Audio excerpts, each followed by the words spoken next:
no research had told me about that. So I was like, what's this? Like, why is this not working? I went to lactation class. I did everything. Boundaries has been awkward, but worth it. When they put her on my stomach, it was just like, oh my God, this is mine. Like, I really grew this baby.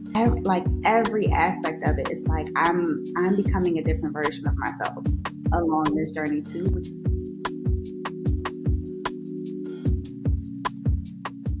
Welcome to another episode of Autonomous Birth. Today I'm joined by Brittney.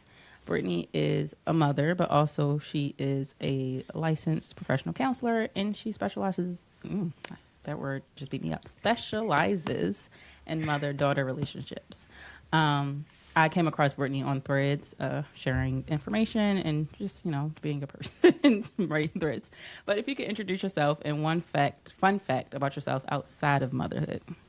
Yeah, okay. So I am Brittney Scott. I am a licensed professional counselor, and I'm also a mother-daughter coach, and I do specialize in the mother-daughter relationships, and like both sides, whether it's coaching or therapy. And a fun fact about me outside of motherhood is the smell of like physical books, like actual paper, actually smells really good, and like opening up a brand new book is, yeah, I don't know, it's good. I have never heard that one before, but Paper, like everything is so digital, but paper, it's just something about it. it's nice to be able to like flip through. And then like I use both Kindle and a book, but like sometimes you're like, did I read that right? And you want to go back. It's a lot easier with physical book than a Kindle. Yeah, and you can't smell a Kindle. No. Okay. So we're going to start with the beginning, pregnancy, of course. How did you feel when you learned that you were pregnant? I was excited.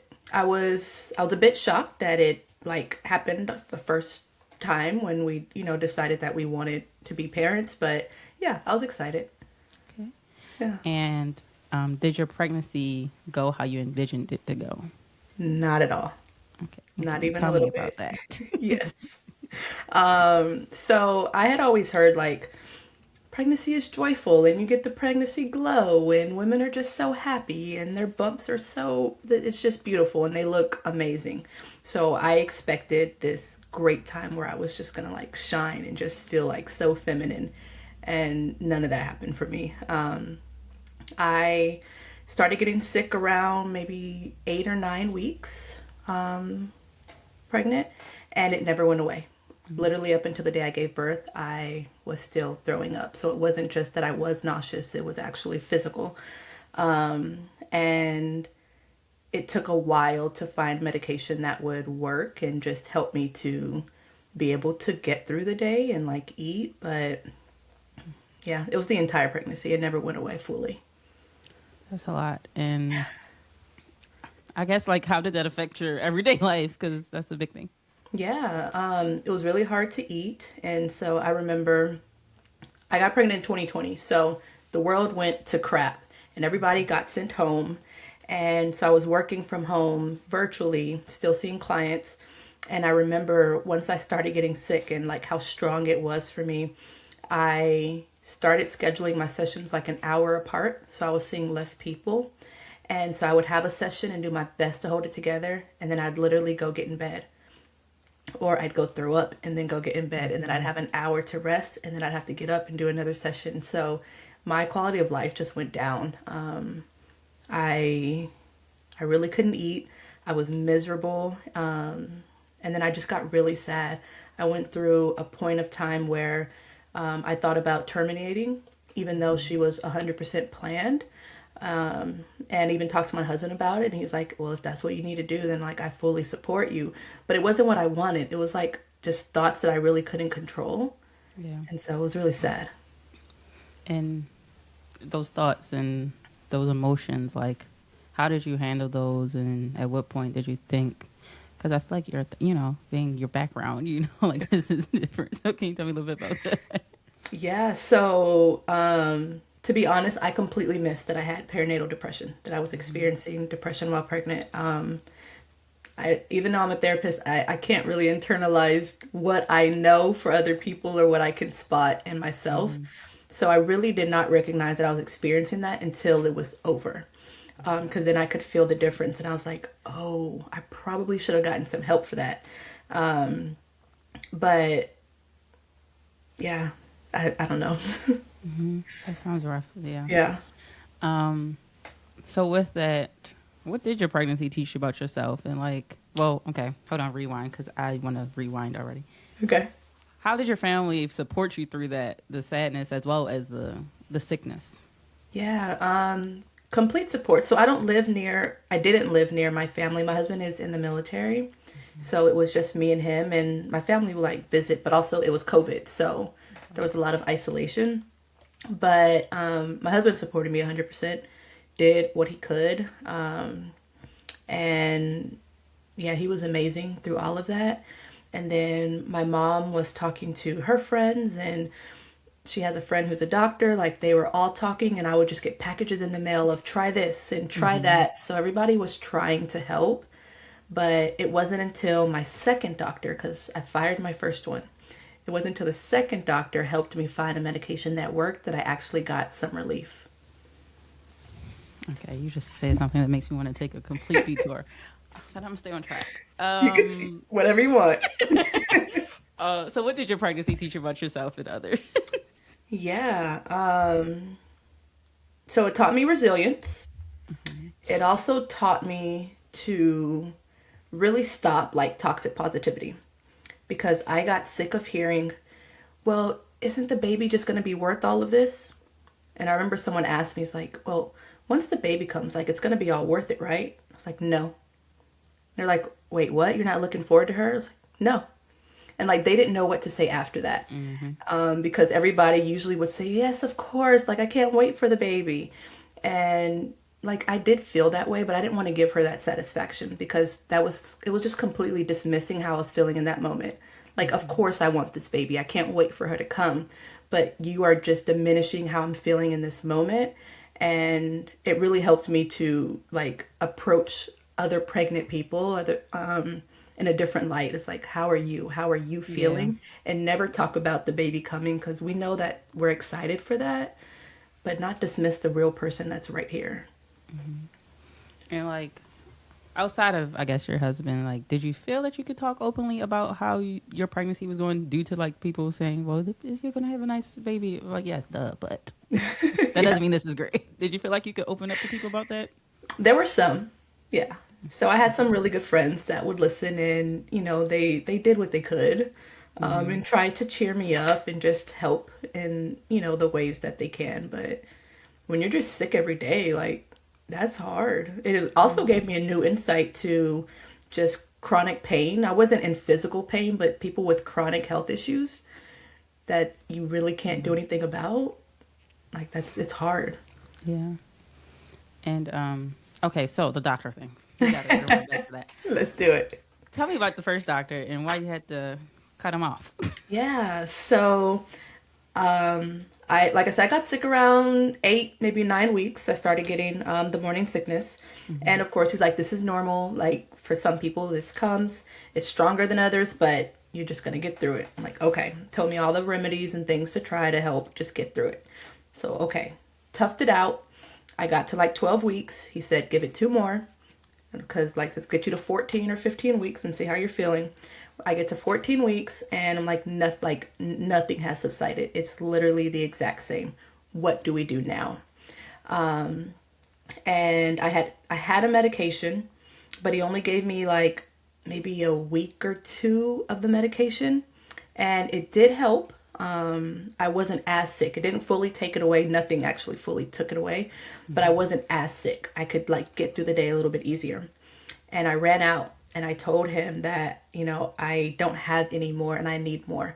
And he said, you don't need any more. You're not still sick. This is just heartburn. Like, it's okay. You don't need more medication. 3 days after he refused to give me more, I was in the hospital for dehydration because I wasn't experiencing heartburn. I was vomiting. And like, I remember I stood up and like almost fell, and like my husband was standing there. And so he like kind of helped me sit back down.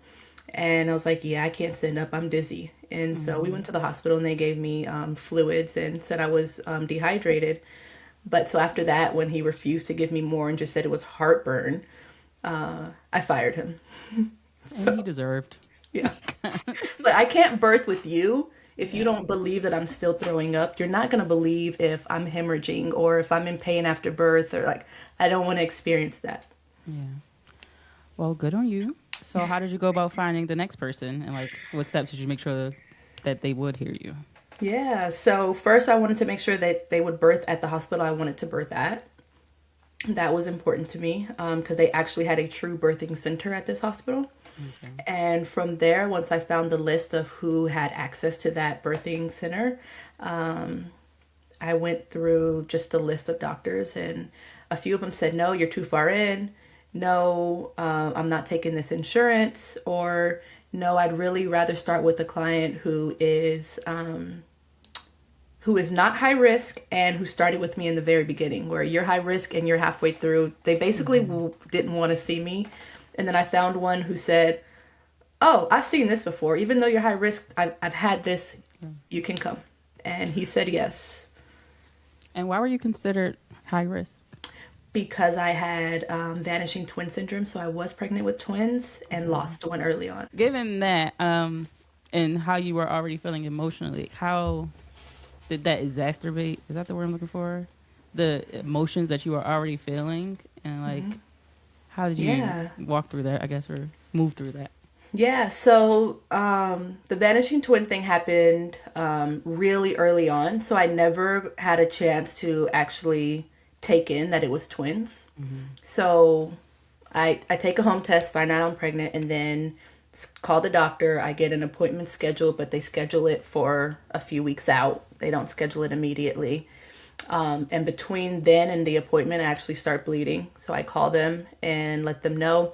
They got me in the next day.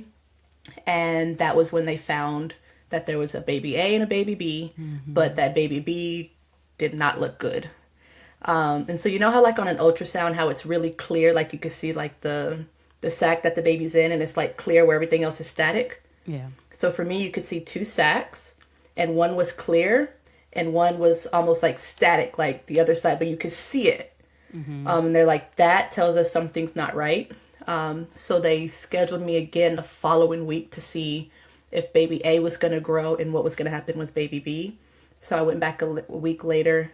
Baby A grew, and it was like baby B is like, it was non-existent. There was only, now my sonogram went from like 2 sacs to just 1. So there was never a chance to kind of accept that I was having twins, or maybe even be excited about it, because I found out while I found out like one may not actually take, basically. Okay. Yeah. So it was a different feeling, but I think it would have been harder if I knew it's like, oh, this is twins, and then we tell people. Yeah. And then I learned later, but it all happened like so quickly. Okay. Sorry to hear that. Thank you for sharing that. Thank you. Yeah. Okay. And not the fun part, but the birth. Yeah. How did you realize that you were in labor, if you weren't induced, and just, the general birthing story? Yeah. So I have the movie story. My water broke. Okay. Which is not usual. I know the movies portray that, but that's not usually how it happens. So it's 10 p.m. I'm getting ready for bed. I put on my pajamas and I go to sit down on the bed, and I hear pop and then feel the gush. And I was like, so I called my husband, like he's in another room. I yell his name. And because I had been sick this whole time, he's used to me yelling his name because I need to throw up. And I want him to bring me like a warm towel or something. So he was like, okay, I'll be in there. I'm going to get a towel and I'm coming. I said, no, it's not that. Come here right now. And he came and I was like, I think my water broke. And he's like, wait, what? And I said, I think my water just broke. He's like, no, there's no way. And so I'm walking to the bathroom and he's like, oh, okay, maybe it did. So we called the doctor, and I was only 34 weeks. So I had to immediately go to the hospital because I wasn't full term yet. And so I stayed in the hospital until I gave birth. Okay. Yeah. So you said the water broke at 34. But you stayed until you had the baby. So at what point did you have your baby? Yeah, so that actually happened very fast. So I call the doctor and tell him, this is what's happening. He said, I need you to go to the hospital, but you're way too early. I'm going to slow this birth down and you're just going to stay in the hospital until I'm ready for you to give birth. So we packed bags preparing to be there for a little while. So we get there and they want to stop contractions, and basically they just want to stop my muscles from doing whatever they do. So they give me muscle relaxers, and it didn't work. So they give me more muscle relaxers and it didn't work. And so they call my doctor and it's like, nothing's happening. Her birth is continuing to progress even though we're trying to stop it. And he's like, wait, what? So I guess that usually works. And for me, it didn't. So my water broke at 10 p.m. My daughter was born at 10:30 a.m. So they wanted me in the hospital for like a week or two because they wanted to get me to 36 weeks. And she came in 12 hours. She's like, don't make that funny, actually. Right. She's like, I've done nothing that I was supposed to do this whole pregnancy. Why would I now? Right. So is that's considered a preemie? Yeah, so she went straight to the NICU. They let me hold her for like 2 minutes, and then they said, we have to go check on her because it's too early. And so they took her. I didn't want to hand her over, and they're like, Mom, if you don't hand her to us, I'm going to have to grab her. I was like, well, you grab her because I'm not giving her to you. Did she have to stay in there for a while? Or was it just like a checkup? For 2 weeks. Okay. Yeah. And how did that work? What your like emotions around it, and then like, did you have to go back and forth from the hospital? Yeah. So they let me stay like an extra night because the NICU was literally next door to my room. So I just kind of had to walk over. So they did grant me a night's stay. I have TRICARE insurance, so if I didn't, I probably wouldn't have taken that because I know they charged. But I was like, I'm not paying for this, so I'm staying here. But it was very sad. I would cry going home at night. And one of the nurses actually saw me crying on the way out. And she's like, wait, what's wrong? And I was like, I'm literally leaving my baby here. And she's like, oh, I did not know you were crying every night. And like, she gave me a hug. And it's like, she's okay here. But so my husband, I think, if I remember correctly, he worked while she was in the NICU. That way he waited to use his time for when she got home. So we would wake up, he would drop me off at the hospital at 8 a.m. And then he'd come back after work, and then we would leave the hospital at 9 p.m. So I literally sat there. I didn't work. I brought movies and snacks and stuff. I didn't leave the hospital. I was there every single day, literally all day. Okay, and I did want to talk about, one, in general, so the question is, what did you feel the first time you saw your baby? But also, I know the other part of what we talked about. So just, Yeah. How did you feel the first time you saw your baby and they placed her in your chest? It was so much relief. I birthed without an epidural. I did use IV drugs, so I got Dilaudid. So that took some of the edge off, but it didn't take the pain away. So it was just like, I could breathe, like it was done. All the pain stopped, and then she just cried, and then she was laying there, and yeah, I don't know. I was very happy. It was finally like the joy I thought I would feel in pregnancy. I finally felt then. So what was that first month like for you postpartum? It's a new thing. You got a new baby, bringing a new baby home. Yeah, so the first 2 weeks again was weird because I had a baby, but she wasn't at home. So in the hospital, I had tons of help. And the reason why she had to stay there for 2 weeks, the lungs don't fully develop until 36 weeks. So they thought that she was going to struggle in her breathing and that she'd have a breathing tube helping her until her lungs had gotten stronger on their own. But hers were just fine. She was breathing on her own, no problem. But she couldn't hold her body temp. So if you took her off of your chest, so natural body heat, or you took her out of the warmer crib that she was in, her temperature would drop to dangerous levels. So she had to stay there until she could remain out of the heating box on her own. So while I was at the hospital, there was tons of help. She also had to be in the box, or she had to be directly skin to skin to me to keep her temperature up. And there was complete schedule. Nurses were coming around. If I couldn't do something, they were there. So it was really, that was like the most support I think anyone really gets. So that was awesome. But going home to her at night was really sad. But I think I got 2 weeks for my body to recover because I slept all night. And then when she came home, I was like, oh, we have a baby. Because then she's up at night, nobody's sleeping anymore. All the crying, I think I fully got the experience when she got home. But she had, basically because she was born early again, the little flap between your stomach and your throat, hers hadn't developed yet. And so anytime she would eat, she would have to really like remain upright until all her food digested, because if she laid down, then it all just came back up because that little spot wasn't developed for her. And so one night she ate, we were tired, we were laying down. It's really hard to keep a baby up until they digest all of their food, like when we're feeding in the middle of the night.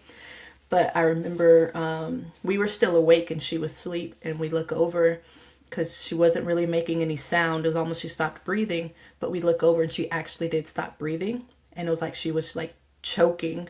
And so we had to pick her up and actually like kind of hit her back, and like then the milk came out. And from there we were terrified that if we actually fell asleep, we wouldn't hear her choke, and then we'd wake up to not a live baby. So for like 3 weeks, me and my husband slept opposite schedules. So I'd go to sleep at 8 and wake up at like 4, and he'd go to sleep from 4 and then wake up at like 9. I think was our time. But so basically she had somebody awake around the clock until that stopped. So yeah, intro to motherhood was, it was a little rocky. Sounds like it. With that, do you feel like you experienced like any postpartum anxiety? Because that sounds like a very anxious situation.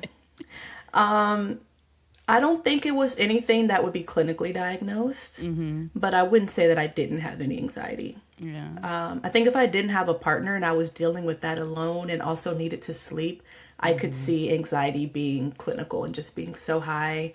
Probably having like a wired feeling of like, I need to sleep, but I can't sleep because I don't know if my baby's okay, and just being really scared.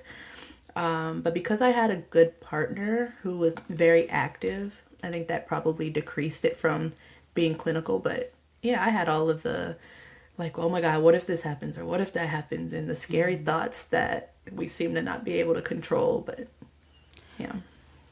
And then so with the flap, I'm not sure if the valve or me either. I don't know. Did it like eventually just not heal, but develop? Okay. Yeah, it gets stronger. So the doctor explained it as like, it's there, but it's a muscle. And because she was born early, all her muscles and all of her bodily functions are now still developing just outside of my body, where she would have had like 6 more weeks inside of me. It's all happening outside. So she had medication for it to help with like the reflux, to help things stop coming up so much. And basically she would eat, and then we'd give her the medicine and hope, and like that way that kind of coats her tummy a little bit to try to stop it from coming up. But yeah. And so you did mention you breastfed. Yes. So what did that look like, especially with her journey, her life starting in NICU? Like how did that work for you? Yeah, so I had to pump because she wasn't strong enough to draw milk. And she was also, her mouth was really tiny compared to my size. So it was really hard for her to get her mouth like all the way around. But as soon as she could latch, I was able to. So she had a feeding tube. I would pump, and then they would take that milk and put it inside her tube. And then like the machine would like slowly pump the tube, and it went directly to her stomach. And then when she could latch, she latched. Let's be honest. How many times have you stared at your closet and thought, I have nothing to wear, even though it's full of clothes? Yeah, we've all been there. That's exactly where Kristen Johnson, the founder of SCB Luxury Styling, comes in. She's not your typical stylist. She's a style savant who helps women align their presence with their purpose. Her styling experiences are all about transformation, not just changing what's in your closet, but how you see yourself when you look in the mirror. So if you're ready to feel more confident, aligned, and authentic in your style, head to sophisticatedchicbrand.com and book your style assessment to get started. Because confidence isn't something you wear, it's something you embody. Given the pregnancy that you had and like the sickness as well as the sadness, how did it affect your decision to have more children? Yeah, I decided that I never want to be pregnant again. So my birth was probably phenomenal when I hear other birth stories. And my nurses supported me. My doctor mostly listened to me. But it went very well. And there was no trauma from it. All of my, I guess, trauma or fears are surrounded around pregnancy. And knowing that I was sick once, I've done some research and also talked to only one doctor. I could probably talk to more, but they say the chances of me being as sick as I was before is high. And also, I got pregnant with twins naturally on the first try. I could go from 1 to 3 really fast, and no. Yeah. So, After the first child, that is very much a very big concern. yes. So, and knowing that it's already happened, I'm like, nope. So, I just don't want to be pregnant again. I was miserable. I was sad. I was sick. And I don't want to be that person while also parenting my daughter. She would get way less of me. And sure, it's only for a short amount of time, but I don't want that. And I don't want that for her. Okay. And then you mentioned your partner. I do want to touch on that a little bit. Okay. Dang, that was a real brain fart. You mentioned the support and how there's truly a difference of doing things alone and having a partner. How did he show up for you and like alleviate some of the things that, you know, it could be the smallest thing, like, oh, he brought me the bottle, but like, how did he show up for you in that time and support you? Literally in every way. If I didn't want to lift a finger, I really didn't have to. But I'm not really the person that would just kind of lay in bed or lounge around all day. So I was still doing things. But yeah, if I didn't want to do something, I didn't have to. He would take care of everything for me. And he was also active in, you know, give me to her and like go to sleep or, you know, go rest. And when I was ready to start seeing clients again and I went back to the office, we basically worked around like our schedule. So he stayed home with her and then I went to the office and then he went to work. And like he had no problem making sure that, you know, I could do what I wanted because I do love my career and I did want to see clients again. I wasn't back full time. So I went like two days a week. But yeah, he helped with all of that. There was no problem. I did continue to pump, so he was able to give bottles, and he would. Or if I was pumping, he'd make sure that the snacks were filled. He'd fill up my water. If I was pumping, he'd clean up the parts for me. So literally in every way you would want, he would show up. Yeah. Think about what you want, and he probably did it. And do you feel like your relationship evolved at all after having the baby? Yeah. Right after, I'd say, was bliss. And then her getting a little bit older, of course, things shifted. And parenting is hard. And it kind of breaks the relationship apart. Like the romantic part of like a marriage, it suffers. So yeah, we've gone through lots of ebbs and flows and trying to find our way like back to each other. But yeah, and in the midst of that, we had a deployment where I was parenting solo and he was gone for 6 months. So yeah, it's been probably like that. But well, now you got to tell me about that. It's like, I feel like, well, for me, I don't realize how much help I have until the man is gone. And I'm like, right. Oh, Jesus Christ, this is ridiculous. How did you make it through those 6 months? Yeah, you just get used to it. I'd say after about 2 weeks, you just go into this is a new normal, basically, and had to make it work. So by the time he deployed, it wasn't when she was still an infant. She was 2. Okay. And so she was in daycare. I was back working pretty much full time. So she'd go to daycare. What I made sure I did that I finished early. So I did not work until like it was time to pick her up. I had to cut off that evening. So I would finish with clients and I had like 2 hours before I needed to go get her. I would clean and then I would start dinner That way, when she came home and it was just me and her, I wasn't trying to clean and entertain a 2-year-old and make dinner. Right. And yeah, all that would have just been awful. So really, it's just finding that new normal. But you're right. You realize how much help you have once the help is gone. Yeah. And how it all just like falls on you. Yeah. And so with, having a baby is like a true transformation. How did you manage to maintain a sense of self throughout your motherhood journey? I don't know if I have. I have... Everything I do now just revolves around her. And I definitely had a really big identity crisis of like, what do I want now? Who am I now? Only thing that I was sure about is that I do love my career. Everything else has just taken a back seat.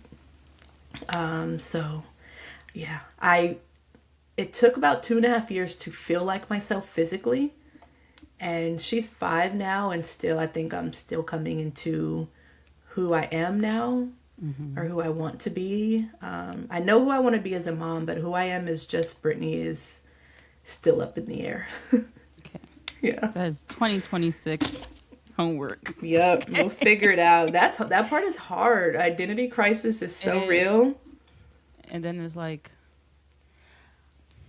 and it doesn't mean that I don't enjoy being a mother, because it's great, it's amazing. Yeah. But also, I was a whole human being before I had you. And right. At some point, you're gonna leave and you're gonna start your life, and I don't want to be lost in the sauce trying to figure out what's going on in my life. Yes, so it's a real thing. All right, so we're gonna transition. Okay. But this one is kind of related to you. How did your relationship with your mother affect how you approached motherhood? Yeah. So me and my mom have a good relationship. We haven't had a negative or like harmful relationship. We've had our moments, of course, but nothing major. And so I knew that I wanted my daughter to trust me and feel safe with me.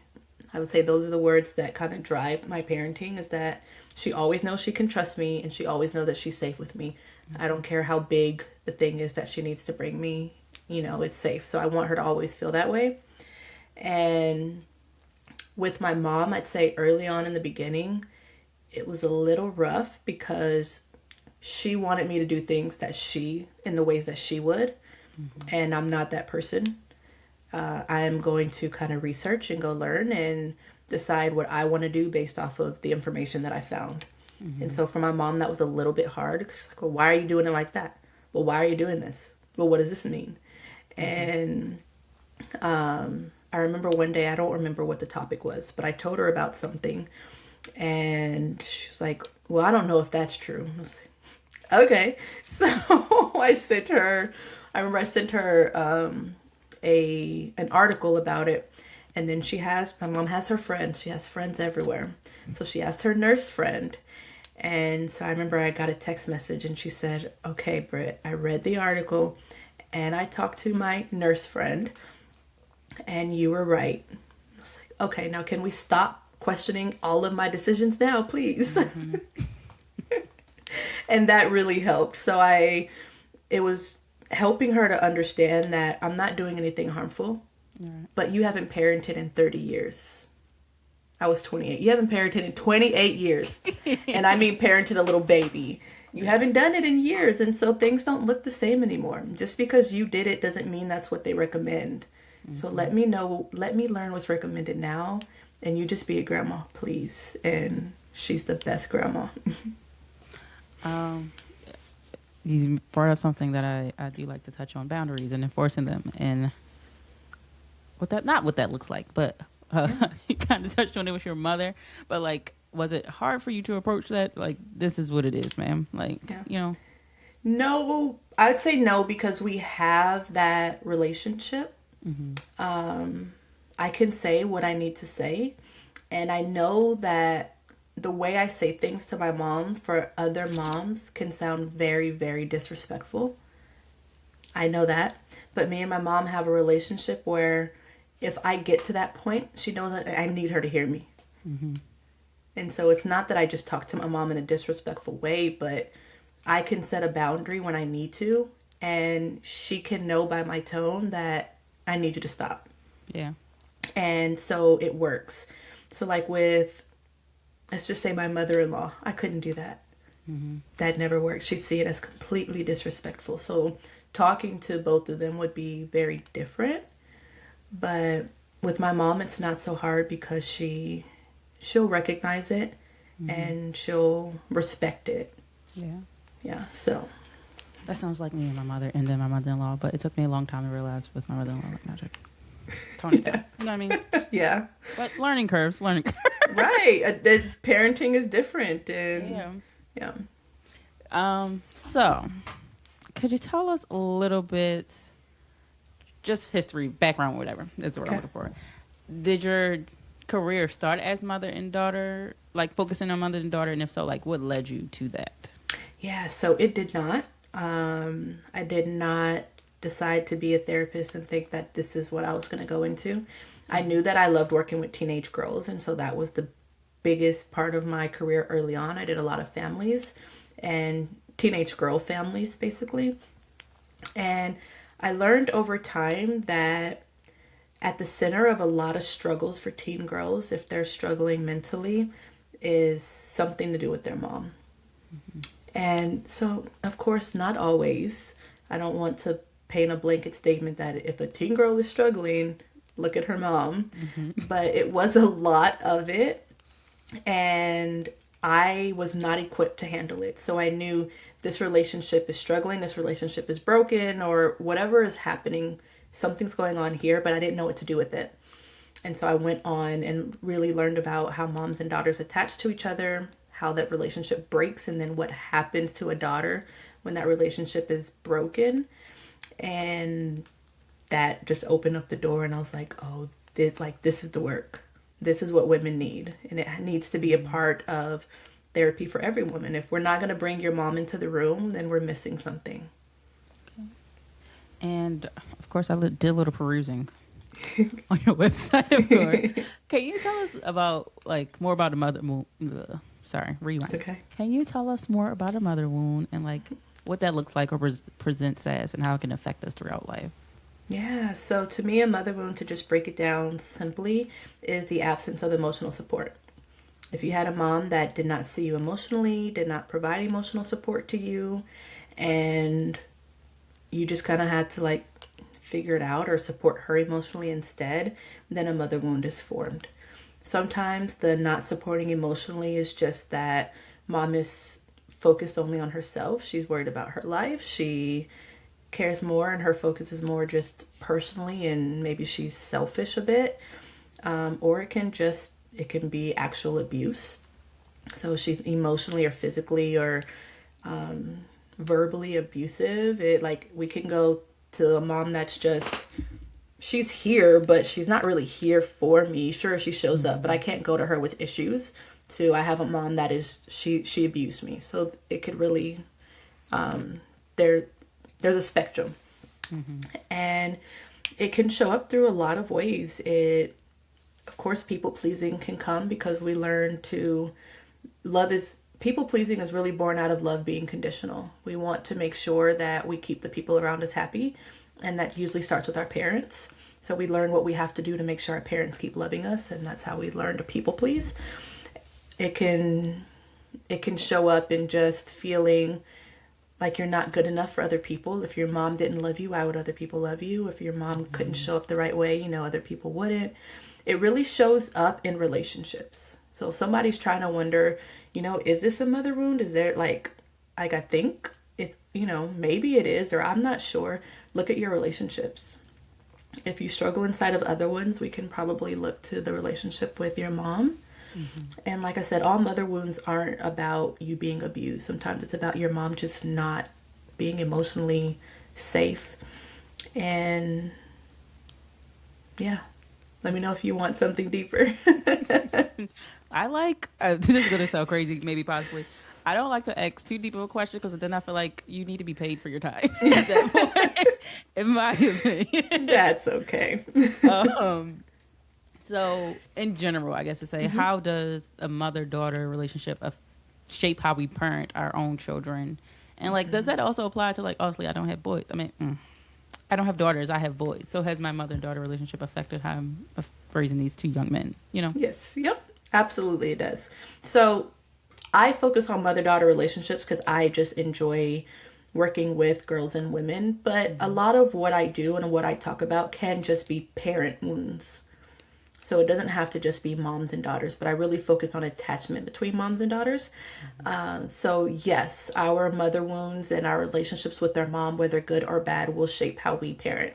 So when our brains are being formed and we're making behavior connections and thought patterns and processes and really just developing how we see the world, that's happening when we're children. And so that's happening when we're being parented. And so I call it like your brain's factory setting. Your factory setting happens in childhood under your mother's care. And if it's not your mom, like your biological mom, it's under whatever parent, whatever mother figure, you know, whoever is parenting you, your factory setting happens under their care. So it's happening under their version of motherhood.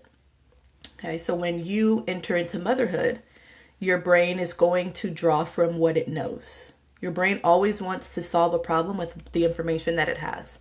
And so the information that it has is how your mother mothered. And so you're going to draw from that first until you give yourself new information.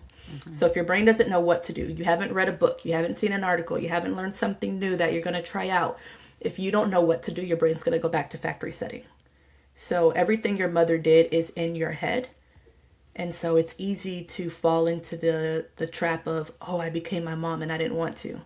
Well, what did you do to not become your mom? Well, nothing. I just thought I wouldn't. Your brain has a factory setting. It can only draw from what it knows. So it absolutely does. And it doesn't have to mean that it's a bad thing. Sometimes our moms did amazing things and we're drawing from that. And sometimes they didn't. And so we're trying to fill in the gap. And if we don't have new information, your brain has to do what it does.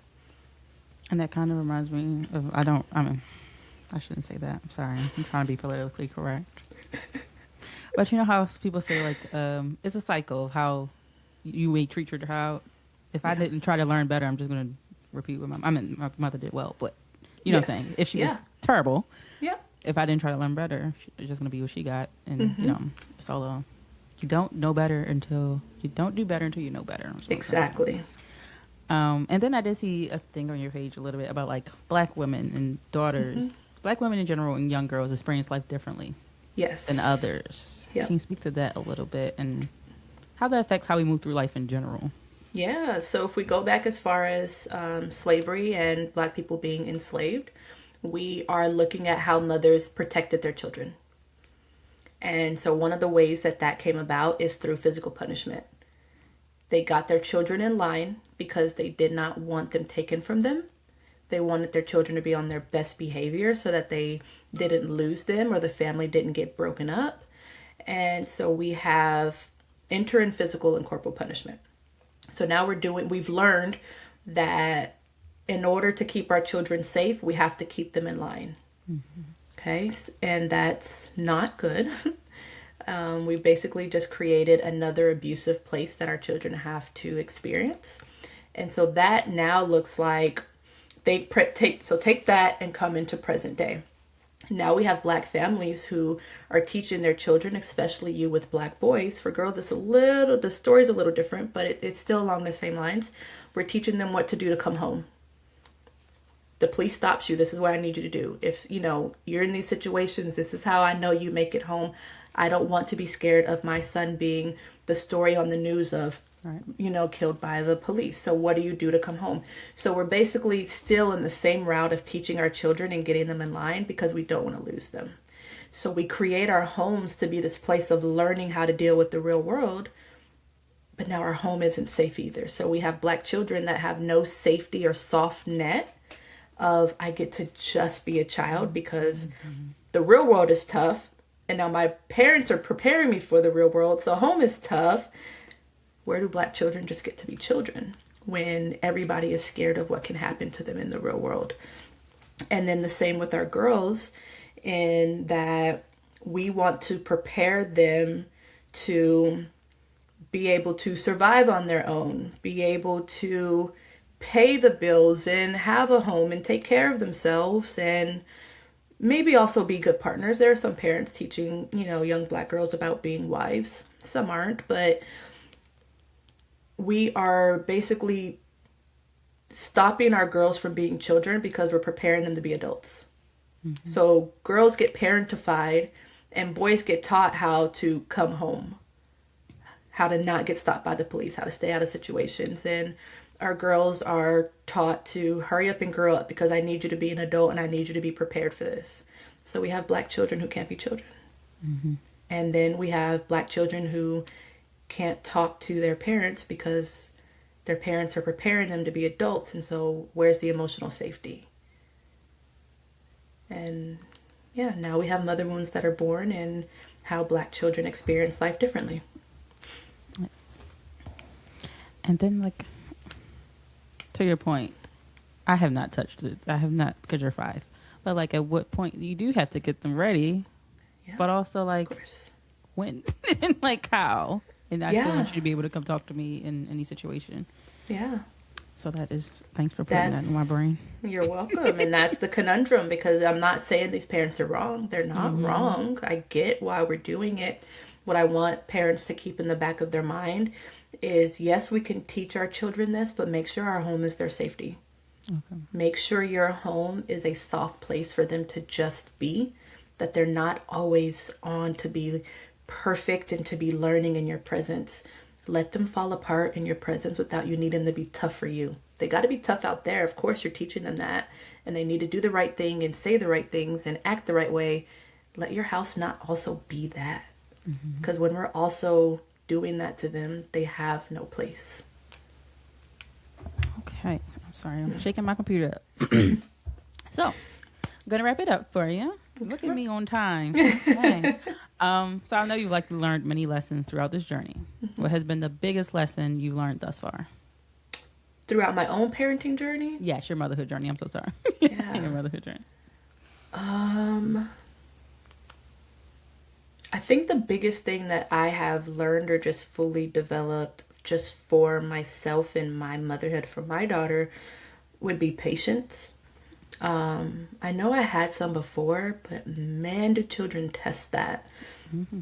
And I think that when I am feeling my best and I am rested and I am happy, she gets to fully be a child. Her tantrums don't scare me off. Her anger doesn't frustrate me. Her being a 5-year-old that naturally wants to hit or kick first doesn't I don't find myself reacting to her. And I noticed in the times that I do actually react to her and then I regret my reaction because it doesn't get what I want out of her. So I can compare the times where I am my best self and I manage it well. I think that has been my most personal growth. And then motherhood is just fun. Yes, it's hard and it has its moments, but honestly, that little person is so fun. And knowing that she's looking to me to learn her world and learn everything. And she'll tell me, Mom, you're just my best girl. Like, oh, so you're adorable. My best girl too. That is adorable. I did not expect you to say that. Yeah, so it's so much fun. I'm like, yes, you're my best girl too. You're going to always be my best girl, but yeah. That is cute. My other rap question, what is one piece of advice that you would give to mothers of daughters? It could be first-time moms. It could be mothers in the teenage stage, whatever stage you would like them to be in. Yeah, so I want moms to know that the biggest thing that creates a mother wound is not having emotional support. So don't put your daughter in a position to support you. Her life choices and her life goals and who she is just who she is. You are raising her to become the person she desires to be, not the person you want her to be. So support her, show up for her, be excited for her, even if, it's not who you are. That's okay. Your goal is that she feels safe with you, that she knows she can trust you and you can handle her big emotions. And if you can do that, you will keep a relationship with her. That is the most, that's the biggest thing that daughters need. They need to know that their moms support them, trust them, and can handle all of their big emotions. Okay, and where can the listeners find you? Not tell us more about the pod, but where can we find the podcast? Or I know where to find it. Where can they find it? Yeah, so my podcast is called Mother-Daughter Relationship Show. I talk about all things mother-daughter relationships. Some good, some bad, the ugly, the beautiful. So if you're interested in that, go ahead and wherever you listen to podcasts, you can listen to it. And my website is BrittneyMScott.com. And I'm on Threads at the Brittney Scott. Sometimes on Instagram, but I run my mouth on Threads. So. Okay, well, that is today's episode. Thank you for joining me today, Brittney. It was truly a pleasure. I'm really excited to have had you because, like I said, the mother and daughter relationships are very special to me. To the point that sometimes I want a daughter, but not that bad. So that is today's episode. Listeners, thank you for listening. Be sure to follow Brittney. Like, subscribe the podcast, and go listen to some episodes of her podcast as well. Thanks again.